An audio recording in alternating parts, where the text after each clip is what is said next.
পুরসা সুকান্তপল্লী জিতেননগরের রাস্তা দিতে হবে, অবিলম্বে পুরসা সুকান্তপল্লী জিতেননগরে একটা মাঝে রাস্তা দিতে হবে। এই 5 নম্বর ইউনিট স্বাগতম, 5 নম্বর ইউনিট স্বাগতম। এই পুরসা সুকান্তপল্লী জিতেননগরের একটা রাস্তা ম্যানেজমেন্টের তানাশাহি মানছি না, মানবো না। ম্যানেজমেন্টের একতরফা ভাবে তানাশাহি মানছি না, মানবো না। এই পুরসা সুকান্তপল্লী জিতেননগরের রাস্তা দিতে হবে। এই পুরসা জিতেননগরের সুকান্তপল্লীর একটা মাঝে রাস্তা দিতে হবে। এই ব্যাপারে আমরা কোনো তালবাহানা মানছি না, মানবো না। প্রায় 2000-এর উপরে বেশি বাড়ি আছে এবং 5000-এর উপরে 7000-এর উপরে মানুষ বসবাস করে। এদের সমস্যার কথা কেউ চিন্তা করবে না?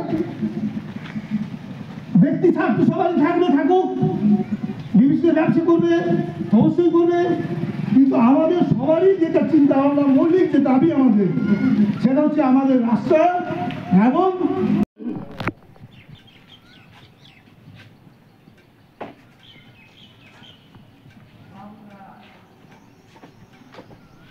মিটিং করলো গ্রাম কমিটি নিয়ে। তো আপনারা কি চাইছেন? যে পাঁচিল দিয়ে দিচ্ছে অনেক এলাকা, ঘর এবং স্কুল এবং খেলার মাঠ এবং রাস্তা, যেটা সমস্যা সেটা কি হতে পারে? আপনারা এডি ম্যানেজমেন্ট কি বলতে চাইছে? দেখুন, ম্যানেজমেন্টের যে পরিকল্পনা আছে সেটা কোনো ইনফরমেশান কারো কাছে সঠিকভাবে নেই এবং ইচ্ছাকৃতভাবে ডিবিসি ম্যানেজমেন্ট নিজের চিন্তাতে বিভিন্ন জায়গা পাঁচিল করে জায়গাগুলোকে ব্লক করছে এবং বিশেষ করে যারা ডিপ্রাইভ হচ্ছে সেটা হচ্ছে পুরসা গ্রাম, সুকান্তপল্লী গ্রাম এবং যেখানে আমি দাঁড়িয়ে আছি সেই জায়গাটা হচ্ছে আমাদের জিতেননগর কলোনি। এই 3টা গ্রামের মধ্যে सबसे आदि ग्राम। देखिए, सामाजिक सुविधा के अनुसार हम लोगों ने मांग किया कि कारखाना इंडस्ट्री बनना अच्छा बात है, लेकिन इंडस्ट्रियल के बनने के कुछ मकसद होते हैं, उसके कुछ रिस्पॉन्सिबिलिटीज़ होते हैं। जैसे स्कूल का मामला, ग्रामीण विकास का मामला, जैसे पोस्ट ऑफिस का मामला, अस्पताल का मामला, ये तमाम मामला को लेकर के ये उन्नतशील भारत बनता है, देश बनता है। तो इंडस्ट्रियल एक्ट के आधार पर वो काम नहीं कर रहा है, तो लिहाजा वो अपने मन से काम करेगा तो जाहिर है पब्लिकों को दिक्कत होगी, और जब लोकल पीपल दिक्कत में आएगा तो संघर्ष होंगे, और वही हो रहा है। हम लोगों ने पहले ही सूचना दिया कि आप जो पाँचिल शुरू किया है मुबारक है, कारखाना आ रहा है, बहुत अच्छी बात है, लेकिन एक बार बैठ कर के ये तय तो करो कि हमको रास्ता कहाँ से दोगे, स्कूल कहाँ दे रहे हो, अस्पताल कहाँ होंगे। अगर इन सब व्यवस्था को अनदेखा करके कारखाना बनता है तो हम तो प्रतिवाद करने के लिए बाध्य हैं। तो ये बात हुई है, लेकिन हम चाहते हैं समाधान हो जाए, कारखाना भी बन जाए, हमारा रास्ता भी ग्रामवासी को मिल जाए, ये हमारा प्राथमिकता है। विकल्प व्यवस्था चाहिए। आपका नाम? मेरा नाम जवाहर मलिक है, গ্রাম কমিটি। ग्राम কথা হয়েছে গ্রামবাসীদের এই রাস্তা নিয়ে। দেখুন, আমরা প্রত্যেকবারই আমরা বিভিন্ন ফোরাম থেকে ডিবিসিকে জানানোর চেষ্টা করেছি এবং ডিবিসি ম্যানেজমেন্টের কাছে যখন চিঠি দেওয়া হয়েছিল, চিঠি দেওয়ার পরেও কেউ এই নিয়ে কোনো রেসপন্স করেননি। যেহেতু রেসপন্স করেননি, তাই আমরা ডিবিসি ম্যানেজমেন্টকে বারবার অনুরোধ করছি এই রাস্তা সম্পর্কে আপনারা পরিষ্কারভাবে জানান যে রাস্তাটা কোন দিক দিয়ে শুরু হচ্ছে এবং কোন দিকে শেষ হবে, এবং এই 3টে গ্রামের যেখানে 7 থেকে 10,000 মানুষের বসবাস বাচ্চারা নিয়ে, সেই গ্রামের মানুষরা কিভাবে যাবে সে তার প্রপার কথা আমাদেরকে ডিবিসিকে জানাতে হবে।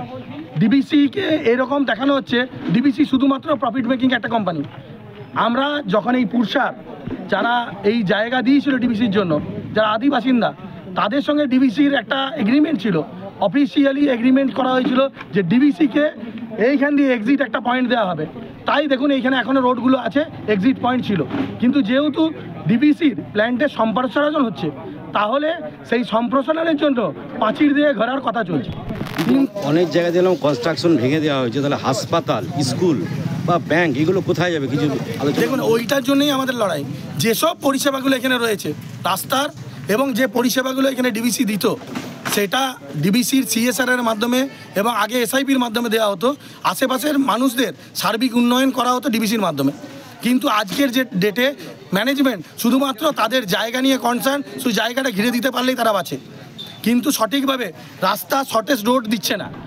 যেটা আমরা 1 কিলোমিটারে পৌঁছতাম মায়াবাজার, সেটা আজকে 5 কিলোমিটার ঘুরতে হচ্ছে, যেটা খুবই আমাদের এই মানুষের জন্য মানে অসহ্যকর হয়ে দাঁড়িয়েছে। আপনাদের টোটাল যে ব্লুপ্রিন্টটা পেয়েছেন যে কতটা রাস্তা হবে, কবে প্রজেক্ট শুরু হবে?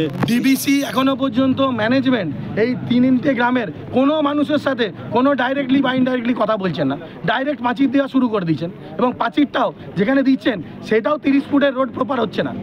সেই জন্য আমাদের বিরোধ, এবং আমরা পরিষ্কার ডিবিসিকে জানাতে চাই, যতক্ষণ না পর্যন্ত আপনারা আমাদের সঙ্গে বৈঠক করবেন, বসে মিটিং করবেন, ততক্ষণ পর্যন্ত আপনারা দয়া করে এই পাঁচিরের কাজ বন্ধ রাখুন। তো ম্যানেজমেন্টের কাছে আবেদন করেছেন এই বিষয়ে? অনেকবার করেছি, ডিবিসিকে অনেকবার করা হয়েছে যে আপনারা প্রপার প্ল্যানিং করুন। ডিবিসি শুধুমাত্র ইন্টারেস্টেড জায়গাটা ঘেরা নিয়ে, এমনকি এখনো পর্যন্ত কোনো ব্লুপ্রিন্ট আমাদের কাউকে দেখায়নি। আর এই গ্রামের মানুষেরা তারা ন্যায্য দাবি করছে, যদি ডিবিসি এরপরেও না শোনে তাহলে আমাদের জনস্বার্থ মামলাতেও হাইকোর্টে যেতে হবে, তার জন্য ডিবিসিকেও রেডি থাকতে হবে। আপনারা বলছেন যে প্রজেক্ট চাই, কিন্তু এলাকার মানুষের সাথে তাদের পরিষেবাগুলো দিয়ে তারপরে প্রজেক্ট করার কথা, সেটাই বলছেন। দেখুন, আমরা তো বারবার বলছি ডিবিসি 5 নাম্বার ইউনিট ওয়েলকাম, তারা আমাদের আমরা প্রত্যেকে ওয়েলকাম জানাচ্ছি, কিন্তু এই পরিষেবাগুলো দেখুন, আপনি ডান দিকে যদি যান, সামনেই হসপিটাল আছে, ব্যাংক আছে, পোস্ট অফিস, থানা সব আছে, স্কুল আছে, 3টে স্কুল আছে, সবগুলোকে যদি ডেমোলিশ করা দেওয়া হয় তারপরে সেইগুলো কোথায় থাকবে? এখানে যারা বাচ্চারা স্কুলে পড়ে, এখানে মানুষরা গরিব মানুষেরা আছে, যারা এই হসপিটাল থেকে কিছু হেল্প পায়, দেখানোর সুযোগ সুবিধা পায়, সেটা যদি না হয় তাহলে মানুষ যাবে কোথায়? এখান থেকে ওয়ারিয়া স্টেশন এত দূর, 1 কিলোমিটার 2 কিলোমিটার, এখানে 3 কিলোমিটার রাস্তা হয়। এখন যদি পাঁচির হয়ে যায়, পাঁচির হওয়ার পরে কোনো রোড যদি না দেয়, তাহলে আজকে 7 কিলোমিটার ঘুরে আসতে হবে। এটা কি সম্ভব? এটা যদি না মানে এখন, তাহলে কি আন্দোলন আপনাদের চলবে? দেখুন, এখন যদি আমাদের এই কথা না মানে, আমাদের আন্দোলনের তীব্র থেকে আরও তীব্রতর হবে, এবং সেটার জন্য ডিবিসি ম্যানেজমেন্টকে রেডি থাকতে হবে। এবং আমাদের আবারও বলছি, 5 নাম্বার ইউনিটের বিরুদ্ধে গ্রামবাসী নয়, কিন্তু ডিবিসি ম্যানেজমেন্ট যদি একতরফা কাজ করে, তাহলে এই রোডের লড়াইয়ের জন্য আমাদেরকে রোডে বসে থাকতে বাধ্য হব।